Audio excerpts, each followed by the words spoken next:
Assalamualaikum warahmatullahi wabarakatuh. Alhamdulillah. Wassalatu wassalamu ala rasulillahi wa ala alihi wa sahbihi wa man wala. Ashhadu an la ilaha illallah wahdahu la syarika lah. Wa ashhadu anna Muhammadan abduhu wa rasuluhu la nabiyya wa la rasula ba'da. Qala ta'ala fi kitabihil aziz, a'udhu billahi sami'il alimi minasy syaithanir rajim. Fasalli li rabbika wanhar inna syani'aka huwal abtar. Wa qala alaihi salatu wassalam, hubbiba ilayya minad dunya an-nisa'u wat-tibu wa ju'ila qurratu 'aini fis shalah. Amma ba'du, teman-teman sekalian yang dimuliakan oleh Allah Subhanahu wa taala dan semoga selalu diberikan kesehatan. Pada video kali ini kita tidak akan membahas biografi dari seorang ulama, namun kita akan membahas sebuah pertanyaan yang diajukan kepada kami berkenaan dengan pelaksanaan sholat Idul Fitri yang kemungkinan tahun ini ada pelarangan untuk dilakukan di lapangan atau di tempat terbuka secara berjamaah dengan jumlah jamaah yang besar karena adanya pandemi corona. Pertanyaannya adalah, apakah sah kemudian bila kita sholat Id di rumah masing-masing tanpa adanya khutbah? Nah, sebelum kita jawab pertanyaan tersebut, kita singgung sejenak atau sedikit mengenai hukum sholatul Idain. Ada 3 pendapat mengenai hukum sholat Idul Fitri dan Idul Adha. Pendapat pertama adalah pendapatnya Al-Imam Malik dan Al-Imam Syafi'i. Hukumnya adalah sunnatun muakkadah, sunnah yang ditegaskan, ditekankan. Dan pendapat ini sepertinya adalah pendapat yang dianut oleh mayoritas umat muslim di Indonesia. Kemudian yang kedua, hukumnya adalah fardu kifayatin. Artinya, bila sudah ada sebagian kaum muslimin di sebuah wilayah yang mengerjakannya, maka gugurlah kewajiban serta gugurlah dosa dari mereka atau sebagian lainnya yang tidak mengerjakannya. Pendapat fardu kifayah ini diajukan oleh atau dikemukakan oleh Al-Imam Ahmad ibn Hanbal. Yang ketiga, hukumnya adalah wajibatun, atau dengan kata lain fardu ainin ala kulli qadir. Fardu ain bagi setiap mereka yang mampu, tidak berhalangan, tidak memiliki udzur syar'i. Dan konsekuensinya adalah berdosa jika ia meninggalkannya tanpa udzur syar'i. Ingat, ini bagi laki-laki. Perlu saya tegaskan, ini bagi laki-laki. Dan ini adalah pendapat Al-Imam Abu Hanifah, serta dipilih pendapat ini oleh Syekhul Islam Ibn Taimiyah dan juga oleh Al-Imam Asy-Syaukani, dan satu pendapat lain dari Al-Imam Ahmad ibn Hanbal, dan juga merupakan pendapat yang dipilih oleh seorang ulama kontemporer yaitu Syekh Ibn Utsaimin. Nah, kemudian teman-teman sekalian, yang kedua adalah jika seorang atau kita memiliki udzur syar'i atau halangan untuk melakukan sholatul Idain, entah karena sakit atau karena faktor eksternal seperti sekarang ini adanya pandemi corona dan adanya larangan untuk berkumpul dan berjamaah dalam jumlah besar, apakah kita yang berhalangan ini harus mengqadoknya di rumah? Ternyata juga ada khilaf di kalangan ulama mengenai hal ini.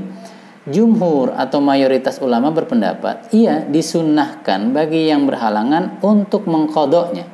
Sebagaimana Al-Imam Al-Muzani menukil pendapat daripada Al-Imam Syafi'i di dalam Mukhtasar Al-Um, ringkasan daripada kitab Al-Um, jilid ke-8 halaman 125, wa yusalli al-idaini al-munfaridu fi baitihi wal musafiru wal abdu wal mar'ah. Dan orang yang berhalangan, dia sholat Idul Fitrinya di rumah sendirian seperti halnya musafir, hamba sahaya, yang mereka ini kalau untuk sholat Idul Fitri harus mendapatkan izin terlebih dahulu daripada tuannya. Kalau tidak, berarti dia sholat di rumah sendirian.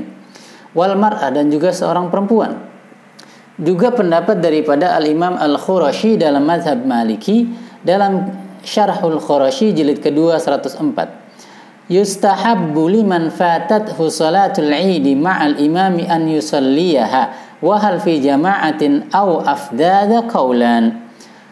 Dan dimustahabkan atau disunnahkan bagi orang yang memiliki udzur syar'i, kehilangan salat Idul Fitri bersama imam karena adanya faktor eksternal maupun internal seperti sakit dalam dirinya misalnya, hendaknya dia sholat di rumah. Apakah dengan berjamaah atau tidak? Ini menjadi pertanyaan yang akan kita jawab pada poin berikutnya. Nah, Jika memang disunnahkan untuk mengqadanya sebagaimana pendapat jumhur, apakah tata caranya sama dengan tata cara saat kita ikut sholat secara berjamaah dengan imam dan jamaah yang lain, dan apakah mengerjakannya secara berjamaah atau di rumah, berjamaah di rumah atau sendirian saja? Al-Imam Al-Mardawi dalam kitabnya Al-Insaf mengatakan, in fatathu shalah, yakni salat al-Id, ustuhibba lahu an yaqdiyaha ala sifatiha ay kama yusalliha al-imam. Bagi mereka yang berhalangan, maka hendaknya ia salat Idul Fitri atau Idul Adha di rumahnya.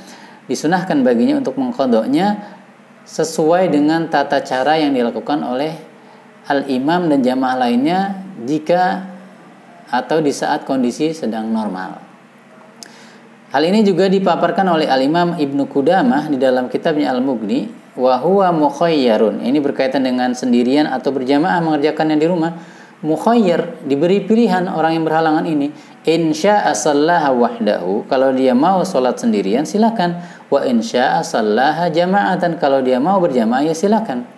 Nah, sedangkan para ulama dalam mazhab Hanafiyah berkaitan tentang apakah harus mengqadha bagi yang berhalangan, para ulama di kalangan mazhab Hanafiyah mengatakan tidak perlu adanya qadha. Kalau sudah kehilangan karena udzur syar'i ya sudah selesai. Tidak adanya qadha bagi yang mereka yang luput daripada salat al-Idain. Sebagaimana dikatakan dalam kitab Ad-Durrul Mukhtar ma'a Hasyiyati Ibni Abidin jilid kedua halaman 175.